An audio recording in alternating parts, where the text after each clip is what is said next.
Sehingga solusinya ya kita harus lebih tepat dalam memanage eksudat nih. Kita gunakan absorben yang lebih bagus, frekuensi penggantian balutan juga kita sesuaikan. Seperti itu ya teman-teman ya. Oke, saya rasa itu ya yang bisa kita berikan jawaban untuk rekan kita Mbak Dimita Ivariza. Oke, kita bisa lanjut ke pertanyaan-pertanyaan berikutnya. Stay tune.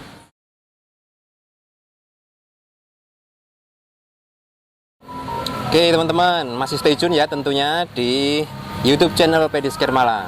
Oke, jangan lupa like, comment, subscribe, dan juga share video ini supaya manfaatnya juga bisa didapatkan oleh lebih banyak orang. Ya, kita lanjutkan ke pertanyaan berikutnya. Ini ada pertanyaan masuk dari rekan kita Khairani Fitri. Halo Mbak Fitri, pertanyaannya adalah untuk pencucian menggunakan NaCl 500 ml dengan gentamicin injeksi 2 vial. Untuk dressingnya tetap perlu iodosob atau enggak? Gitu ya. Jika lukanya tipe SLAV. Oke. Terima kasih untuk pertanyaannya ya Mbak Fitri ya. Kita dapat beberapa poin dari pertanyaan ini. Yang pertama adalah pencucian dengan NaCl 500 ml ini tepat sekali karena dia merupakan cairan steril ya. Jadi sangat sesuai digunakan untuk mencuci luka. Oke, terus dengan gentamicin injeksi 2 vial. Nah, ini satu hal yang perlu diperhatikan ya oleh rekan-rekan semua, bahwasanya sebenarnya antibiotik yang seharusnya diberikan secara intravena itu tidak disarankan untuk dipakai secara topikal untuk mencuci luka, gitu loh ya.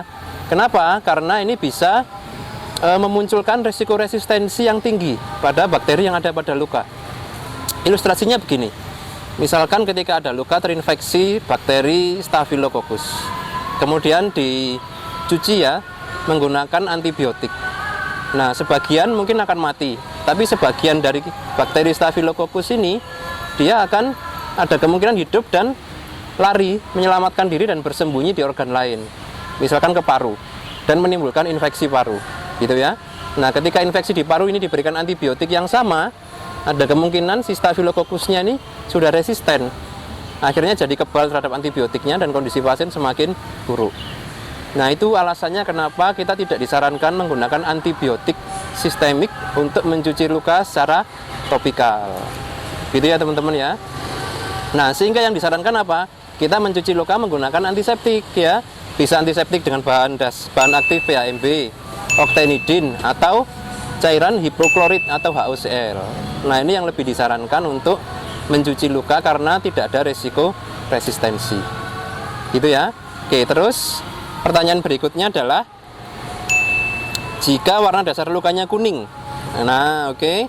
SLAV ya, apakah perlu iodosob powder? Jawabannya yes, betul ya. Karena luka dengan SLAV eksudatnya banyak dan merupakan akibat dari proses infeksi. Oleh karenanya kita membutuhkan balutan antimikrobial. Dalam hal ini yang digunakan oleh rekan kita Mbak Khairani adalah iodosob powder, itu sudah sangat tepat. Yang perlu Anda perhatikan adalah jumlah iodosobnya. Pastikan cukup tebal teman-teman dalam mengaplikasikannya. Jangan hanya tipis-tipis, yang penting rata, gitu ya. Karena itu justru malah mengurangi efektivitasnya.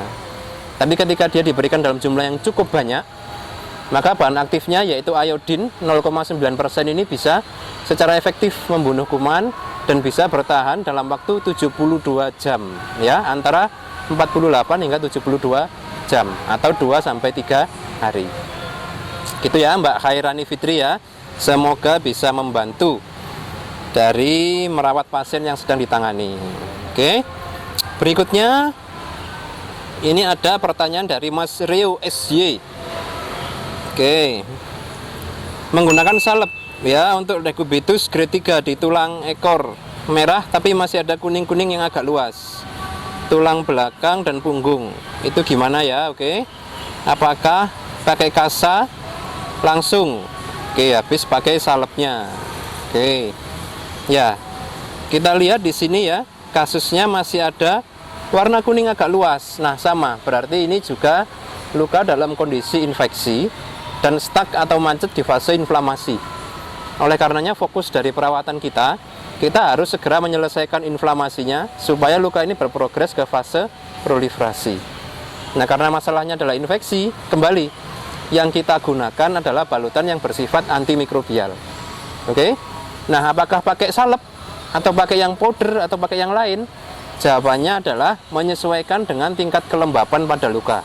Itu ya teman-teman ya. Kalau teman-teman melihat lukanya ini eksudatif banyak, maka jangan pakai yang jenis salep teman-teman. Kenapa? Karena itu malah membuat luka semakin lembab.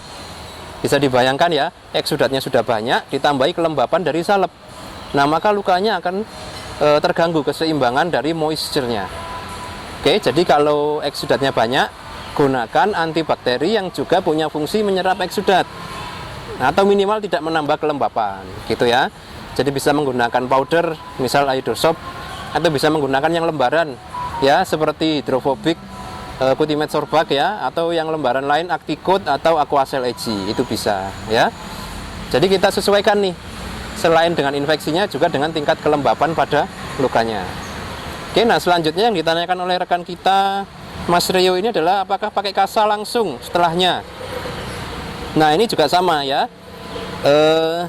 kita lihat tingkat kelembapannya. Kalau kelembapannya sedang sampai tinggi, saya tidak menyarankan Anda pakai kasa. Kenapa? Karena kemampuan kasa dalam menyerap eksudat ini sangat terbatas, gitu ya. Tapi kalau memang eksudatnya minimal, bolehlah kita menggunakan kasa, selain untuk menghemat biaya juga. Oke, saya rasa itu ya jawaban dari 2 pertanyaan untuk rekan kita yang sudah berinteraksi di YouTube channel. Terima kasih. Stay tune, kita masih ada beberapa pertanyaan lagi. Oke, kembali lagi di YouTube channel Pedicure Malang. Masih di sesi tanya jawab dengan para followers atau subscriber dari YouTube channel Pedicure Malang di seluruh Indonesia. Kali ini kita ada pertanyaan dari rekan kita, Bakso Bunda Khatulistiwa. Wah, ini namanya mengandung promo ini ya. Silahkan bisa di googling Bakso Bunda Khatulistiwa. Nah, siapa tahu ada solusi bagi perut-perut yang menjerit-jerit. Nah, oke ya. Kita langsung ke pertanyaannya nih. Mau nanya ya, mertua saya jempol kakinya sudah dipotong, tapi tulangnya masih belum hancur, jadi belum bisa tumbuh daging yang bagus. Oke. Kemarin pernah dibersihkan, terus tulangnya dikasih gel untuk mengeroposkan tulangnya. Karena kalau dipaksa dibuang bakal pendarahan. Oke, bagaimana perawatannya? Dan itu gel apa yang dipakai warna putih? Oke. Ada beberapa poin yang kita dapatkan dari pertanyaan rekan kita, Bakso Bunda ya. Sudah dipotong, tulangnya masih belum hancur. Oke, sebenarnya dengan teknik yang tepat ya, jaringan yang sehat itu bisa tumbuh dan menutup potongan tulang yang terlihat, dan nanti akan tumbuh kulit baru di atasnya. Sehingga ketika lukanya sudah sembuh, ini nggak akan terlihat lagi ada luka atau tulangnya. Oke. Nah, tapi pada beberapa kondisi, ketika bagian tulang yang muncul ini terlalu luas, itu nggak akan terkejar oleh jaringan yang sehat, gitu ya. Nah, ini satu kondisi yang tidak bisa dipaksakan ya teman-teman ya. Silahkan disampaikan kepada tenaga kesehatan yang merawat bahwa ketika jumlah tulang yang terlihat ini terlalu banyak, maka kita butuh konsul ke dokter spesialis tulang atau dokter ortopedi. Ya, nanti oleh dokter orto, tulang yang terlihat ini akan dibersihkan melalui prosedur pembedahan, sehingga akhirnya yang terlihat hanya jaringan baru yang sudah sehat. Nah, kalau sudah begitu, perawatan akan jauh lebih mudah karena jaringan baru yang terbentuk langsung menutup dari bekas tulang yang sudah diambil tadi.